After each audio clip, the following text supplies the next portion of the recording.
คือใครส่งก็ได้อะแล้วแต่ ทีมเดียว แต่คือเขาต้องมีสนามมีอะไรคือเขาบังคับว่าต้องมีสนามใช่ไหม ทีม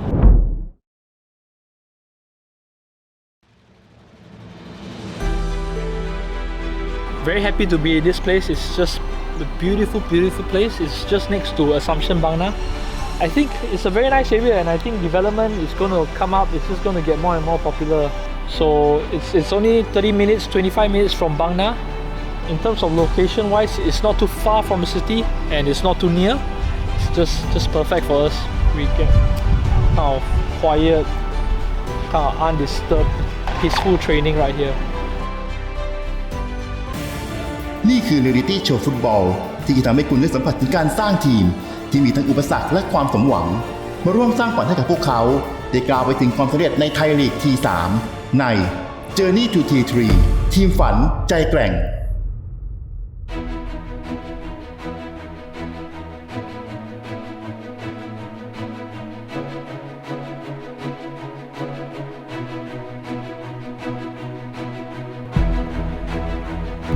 So it's been about a month since we laid the grass. I can feel it's starting to get firm. So the grass is now it's joined to the ground. Before this, it used to be a rice field, like just over there. It used to be a rice field, and now it's coming along. Everything is getting better. It's going to become a nice football pitch. So what we did is we did 2 pitches.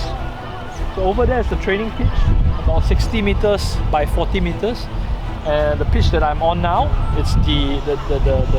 the league game, the one that we use for league games. It's the same size as Old Trafford, 68 meters by 110 meters. So we are very proud to have done this project in such a short time, 2 to 3 months. Looking forward to the field just being flat, perfect, ready for training, and we're getting ready for the TA League, which has been a great surprise because everyone was thinking it's going to start in August or September, but they just announced today, 31st of March, they just announced that it will start in May. I think 1st of May, and the meeting is tomorrow, 1st April. So I guess when we do the meeting tomorrow, we will know.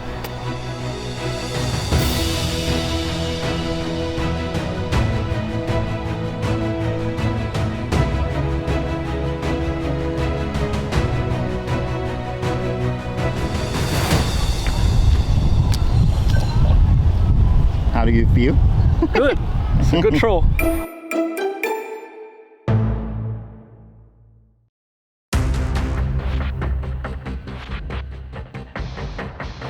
วันนี้นะฮะก็เป็นพิธีการจับฉลากแบ่งสายประกบคู่อะไรต่างๆนานานะฮะซึ่งก็จะมีรายละเอียดอยู่ในการจับฉลากในวันนี้นะครับดูนะฮะว่าจะไปอยู่กลุ่มไหนนะฮะก็ต้องจับนะฮะไม่จับไม่ได้นะครับเดี๋ยวหาว่าล็อกนะฮะWe really want to meet the best teams in Bangkok because the team that we are building is actually for T3 if we get to T3, and I don't want just to get to T3 and then get relegated the next season. So we really want to test the strength of our team. I think an important factor in the games will be the referees. So we want referees that allow for more physical contact.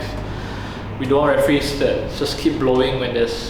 a little bit of foul in here and there. So we want the game to go on. We also hope, of course, for a fair referee to referee our games. ครั้งสุดท้ายต้องมาครับโอเคเรียบร้อยนะฮะกลุ่ม A Conquest Okay, FC Group A. Yes, Group A. เมืองมีนบุรี PM ฟุตบอลคลับและที่นายอยู่ในกลุ่มนะครับ Fucking กลุ่ม B ครับ ไอ้ปั๊กเห็นไหมเราอยู่ในกลุ่มเองนะกลุ่ม A D นะมี4ทีมแล้วก็แข่งรอบหนึ่งอีก1รอบแค่นี้ทีมเราคือสโมสรฟุตบอลเมืองมินบุรีดีไหมรู้เปล่าไม่รู้แล้ว TM ไหมอ๋อที่แข่ง BPL D5 เหรอน่าจะไม่มีอะไรเนาะแล้วก็ P Mile รู้จักไหมไม่รู้โอเคเดี๋ยวช่วยเช็คในเฟซนะมินบุรีคือใครแล้วก็ P Mile คือใครถ้ามีโอกาสอยากไปดูเขาเตะบอลหน่อยอยากรู้ว่าเขาเป็นยังไงแต่ผมว่าน่าจะทีมน้องน่าจะแข่งกว่าทีมที่นั่นนะเพราะว่าไม่มีทีมไม่ดังเลย3ทีมที่เราอยู่กลุ่มเดียวกันนะโอเคดีแล้วกลุ่ม A ดีมากโอเคเจอกันที่สนามครับสวัสดีครับ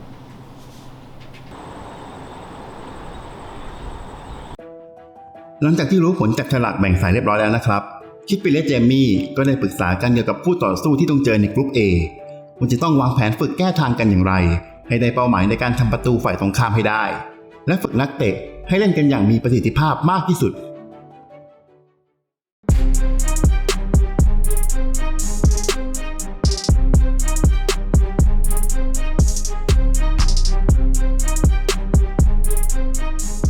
Want lads to show what they've got really. Obviously I'm learning about lads as individuals and as team players, so just learn about the squad and see where the fitness levels are at in terms of games and start to formulate a team to start the season when we get going properly. So looking forward to seeing everybody in a game scenario rather than just running around the track like last night. วันนี้เป็นวันแข่งซ้อมทีมกันครั้งแรกนะครับเพื่อที่โค้ชเจมี่จะได้วิเคราะห์ว่าใครควรแก้ปัญหาในส่วนใดพอนักเตะมาถึงสนามแล้วก็ต้องทำการยืดเส้นกันก่อนจะยืดคนเดียวหรือว่ามีบัดดี้ด้วยก็ได้นะครับคริสปินก็จะเข้ามาทักทายนักเตะเพื่อสร้างความสนิทสนมคุ้นเคยกันอันนี้อาจเป็นเทคนิคที่ช่วยให้นักเตะรู้สึกผ่อนคลายมากขึ้นซึ่งวันนี้คริสปินก็จะทำการลงแข่งซ้อมด้วยแต่ก่อนแข่งนะครับก็จะมาแจกเสื้อแบ่งทีมกันก่อนเป็นผู้จัดการทีมที่ทำได้สารพัดประโยชน์จริงๆนะครับเซนเตอร์แล้วกี้ให้กี้เล่นท้ายกี้เล่นเซนเตอร์คู่ทีนี้ก็ได้เวลาในการแจกตำแหน่งให้กับนักเตะในทีมแล้วซึ่งทั้งหมดคริสปินจะเป็นคนวางแผนและจัดการคืนนี้โค้ชเจมี่จะมีอะไรพูดกับนักเตะบ้างเรามาฟังกันดีกว่าครับ This is the first time I've gonna seen a lot of you play. So don't read anything into the teams, don't read anything into changes we make. This is just me learning about you and me hoping to formulate in my mind who's ready to play, who's not, who's ready to stay, maybe who's not. Obviously we're all here for one aim, to get into the team to play in T3. So put tackles in, but at the same time we need 20 players to start the season. So don't put too many tackles in whereby you've got too many injuries. เอาละครับอีกไม่กี่อึดใจก็จะได้เห็นการแข่งทีมครั้งแรกของทีม FC บางเสาธงกันแล้วจะเป็นที่น่าชื่นชมของโค้ชหรือเปล่าเดี๋ยวเรามาดูกัน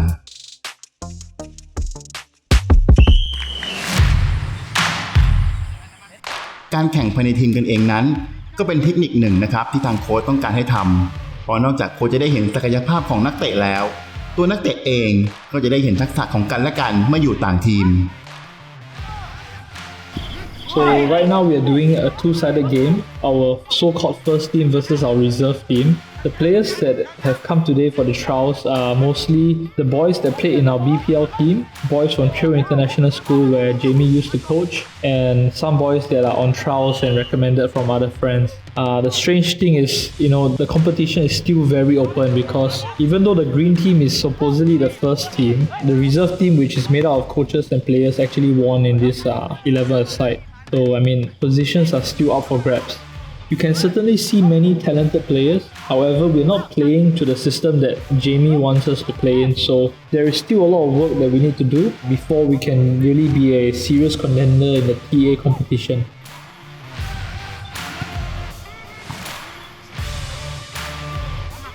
ไมโทเป็นนักเตะที่มีความคล่องตัวและมีความรวดเร็วเป็นอย่างมากนะครับและเขาก็ยังเคยผ่านการเทรนจากโค้ชเจมี่มาก่อนด้วยแววที่จะไปได้ไกลในอนาคตทั้งโค้ชเจมี่จึงได้เรียกตัวเข้ามาเข้าทีม FC บางเสาธงแห่งนี้ซึ่งไม่ใช่แค่ไมโทนะครับผมเจ้าหนูสุภศักดิ์เองก็เช่นกันที่ทางโค้ชเจมี่ได้นำมาเสริมทีมให้แข็งแกร่งยิ่งขึ้นแม้จะเป็นการแข่งขันกันเองก็ต้องจริงจังเหมือนกับทุกๆเกมที่เกิดขึ้นแม้จะอยู่ทีมเดียวกันแต่ก็ต้องสละความสัมพันธ์เพื่อนฝูงชั่วคราวเพราะอีกฝั่งคือทีมฝ่ายตรงข้ามที่อยากจะได้ประตูเช่นกัน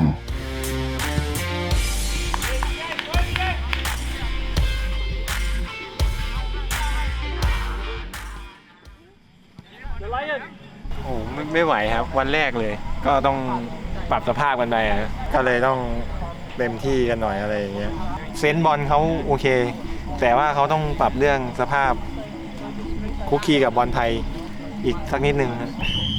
ต้องรีบโค้ชบอกไม่ทันทั้งนั้นเหมือนเดิมจบไปครึ่งแรกแล้วนะครับแต่ละฝั่งต่างก็คอมเมนต์กันเองถึงการเล่นในเกมว่ามีข้อผิดพลาดหรือข้อได้เปรียบอย่างไรบ้างเราไปดูกันดีกว่าครับว่าโค้ชเจมี่เห็นอะไรและมีข้อเสนออะไรบ้าง สิ่งที่ทางโค้ชเจมี่ให้คำแนะนำจะต้องตรงถึงข้อดีข้อด้อยและสามารถกระตุ้นให้นักเตะพัฒนาศักยภาพได้มากขึ้นไปอีก เขาบอกว่าเราเซตบอลเยอะเกินแต่ไม่มีเตะทะลุจะไม่มีเลยบอลที่มันทำประตูได้โดยการเซตบอลโอเคอาจจะต้องการแทงบอลนั่ง การเล่นบอลเยอะเกินไปจนพลาดการทะลุช่องเป็นสิ่งที่โค้ชเจมี่ได้เห็นว่าควรต้องปรับปรุงเพราะว่าถ้าพลาดส่วนนี้ก็ไม่เกิดการยิงประตูซึ่งถือว่าเป็นสิ่งสำคัญในเกม And if you are moving, just talk, because when you lose the ball, as long as we get into a shape, we're all right. Okay, if we're moving and nobody knows where each other is, and it breaks up the team without the ball, that's dangerous for us. So just if you're moving, just talk. Just the communication. การสื่อสารในเกมมีน้อยเกินไปจนอาจทำให้เกิดการเสียบอลโดยไร้ประโยชน์เป็นสิ่งที่ไม่ควรเกิดขึ้นภายในเกมเช่นกันเอาครับเมื่อได้รับคอมเมนต์แล้วก็ได้เวลาในการเริ่มต้นใหม่และแก้ไขตามคำแนะนำของโค้ชมันอาจจะดีขึ้นมากหรือดีขึ้นน้อยก็ขึ้นอยู่กับการนำไปปรับใช้ในทีมแล้วล่ะครับแชมป์ก็จะทำหน้าที่กระจายแผนการเล่นให้ลูกทีมอีกทีซึ่งผลจะออกมาหมู่หรือจ่าก็ต้องขึ้นอยู่กับความสามารถและแผนของนักเตะแล้วล่ะครับ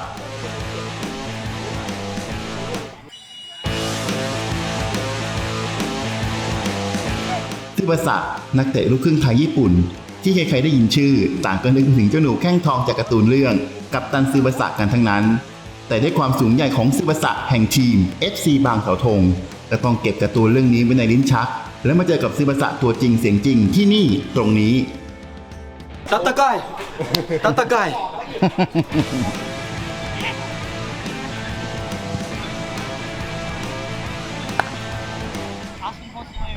เจ็บตรงไหล่ครับจังหวะบอลมาแล้วแต่เขาแตะไปแล้วจะคว้าแล้วเยี่ยมติดเสื้อมันก็คือกับกระตุกเล่นได้แต่จังหวะสปีดพวกมันใช้พอเหวี่ยงแขนมันก็จะปีดในเมื่ออีกทีมผู้เล่นไม่ครบโค้ชเจมี่จึงต้องลงสนามเข้าไปเติมทีนี้เราก็จะได้เห็นลีลาของโค้ชจากอังกฤษคนนี้ที่ได้ร่วมซ้อมไปกับลูกทีมแล้วล่ะครับในเมื่อยืนอยู่ข้างนอกก็ได้แค่ดูลงไปร่วมเตะกับนักเตะก็เป็นอะไรที่ดูดีนะครับและจะได้สัมผัสถึงศักยภาพของนักเตะได้ดียิ่งขึ้นเมื่ออยู่ในสนามดูเหมือนฟลุ๊กจะเริ่มมีอาการหมดแรงลงไปนิดนึงแล้วนะครับเนี่ยไม่มีแรงครับก็เดี๋ยวจะพัฒนาให้เยอะกว่านี้ครับแล้วเรียกความฟิตให้เร็วที่สุดครับผู้จัดการทีม FC บางเสาธงอาจจะไม่เหมือนผู้จัดการทั่วๆไปนะครับเพราะคริสปินชอบในการลงไปร่วมซ้อมร่วมเล่นกับลูกทีมด้วยครับและยังเล่นแบบจริงจังสุดๆอีกด้วย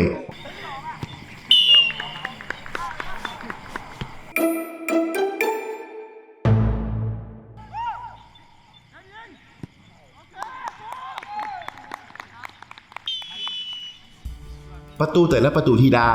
ก็ต้องมาพร้อมกับความเหน็ดเหนื่อยของผู้เล่นนี่แค่ซ้อมเล่นกันเองนะครับ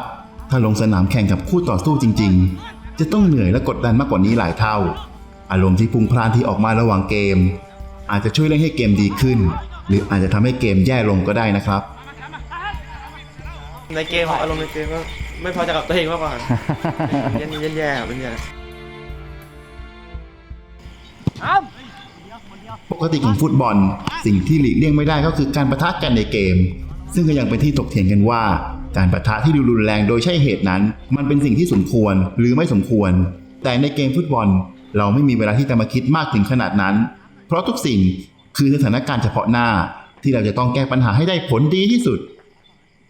ก็ยังโชคดีในเกมซ้อมนะครับนักเตะที่บาดเจ็บของเรากลับลุกขึ้นมาด้วยไฟที่แรงกว่าเดิม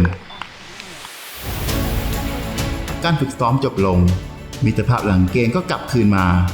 แม้ว่าในเกมจะสู้กันดุเดือดแค่ไหนก็ตามรอยยิ้มที่เกิดขึ้นอาจจะต้องแลกมาด้วยอาการบาดเจ็บแต่พวกเขาก็ยังสู้เพื่อวันข้างหน้าที่คู่ต่อสู้ของพวกเขาอาจไม่ใช่แค่เพื่อนในทีมของพวกเขาอีกต่อไปความกดดันอารมณ์ดุเดือดอาจจะมีมากขึ้นและทำให้เกมยากลำบากมากขึ้นโค้ชเจมี่จึงได้มอบแนวทางและประสบการณ์การเล่นในลีกอังกฤษให้กับพวกเขาซึ่งจะเป็นผลดีในอนาคตให้กับทุกคนได้พัฒนาตนเองเพื่อให้เกมเป็นไปอย่างที่เราทุกคนคาดหวังในการเป็นแชมป์ทีมลีก TA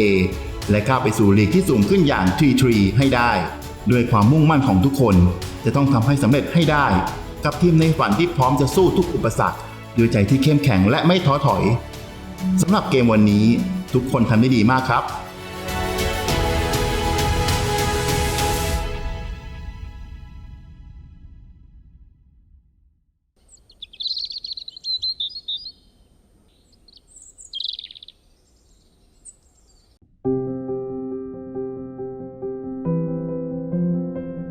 วันนี้คิสปินได้กลับมาที่สนามเพื่อดูความคืบหน้าในการก่อสร้างนะครับ ซึ่งตอนนี้จากที่ดูก็ดูเหมือนจะเกือบเสร็จสมบูรณ์แล้วเหลือแค่การปูพื้นและการเก็บรายละเอียดต่างๆยิบย่อยเท่านั้น Our field is about, I would say about 70% completed, 70-80%. But because of the rain the last few days, it's just the progress hasn't been great because of the rain. As you can see, the grass is more or less full. So we have yet to do the lines, but the goalpost is done. And there's a smaller pitch which we have been using because it's firmer. We were able to put the sand to get it firm up. But because of the rain, we haven't been able to treat this field yet. But it's all coming to what we envisioned. This over here, we're going to call this the batter box. This is where our coaches and executives use it as an office. It's an air-conditioned place with a view of the field. I think it's going to look very nice. This will be where the home fans are going to cheer the team. The concept is that it's like a container style where it's fierce, it's strong, it makes a lot of noise, so we want the fans to be coming up here and fucking cheering for the team. So yeah, I think you can sit about, from what I understand, about 30 people up here, and you can have another 40 downstairs, 50 downstairs, so that's something good to start with. And we'd like to thank our sponsor as well, Chang. So we'd like to thank Chang for believing in us. They have sponsored some very nice tents, some barricades, some flags. They're also doing the counter for us. So this is where we have a little beer garden next to the field where some of our guests can use the field after playing football, have a chang, have a nice cold beer, talk to your friends, some camaraderie. Only for the guests, not for the players, because the players can only drink water.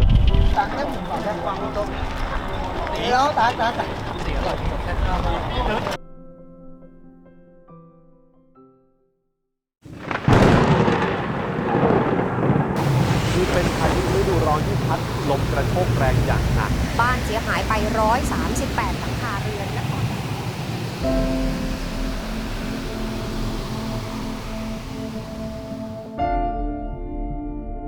Just been raining every day, so before we could even finish the field, the rain has come and basically destroyed certain parts of the field. Right now we thought we could be using the field in April, but I think we'll have to wait until at least late May. So we have to buy a lot of sand and get extra manpower to come and help repair the field. .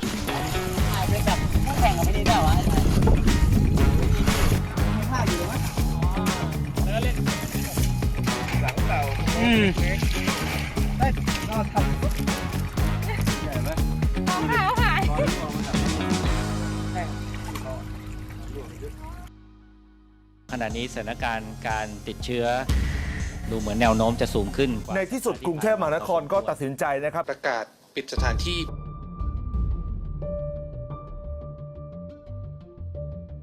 ผลทางข้างหน้าจะเป็นอย่างไรอย่าลืมติดตามชมใน Journey to T3 ตอนหน้านะครับ The other bad news is looks like COVID is back again. Every day you have about 1,500 to 2,000, 3,000 cases. Who do you think is candidate for vice captain? I think